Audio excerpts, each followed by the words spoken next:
Europe 1, il est 6h39. Et on passe à la chronique innovation. David, avec aujourd'hui un objet miracle, facile à fabriquer, il coûte moins d'1 € et il pourrait sauver des milliers de vies. Alors dit comme ça, ça paraît trop beau pour être vrai. Et pourtant, Thomas, j'ai envie de vous présenter quand même Manu Prakash. C'est un professeur de l'université de Stanford aux États-Unis.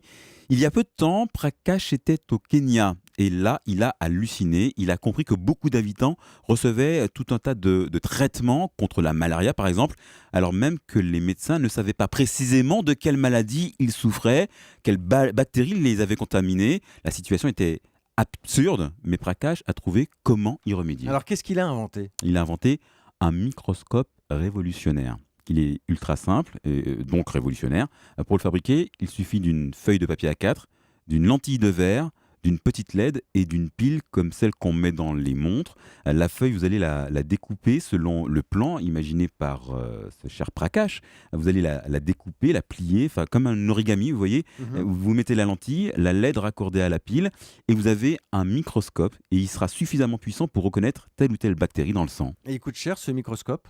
75 centimes d'euros. Ah oui. Qui dit mieux? À ce prix-là, et avec le soutien de plusieurs ONG, Prakash espère en distribuer des milliers partout dans le monde. D'abord pour mieux lutter contre certaines maladies, mais aussi pour faciliter l'enseignement des sciences dans des endroits où on n'a jamais vu un microscope. On en reste sans voix. 75 centimes d'euros pour le microscope. C'était la chronique innovation de David Delos.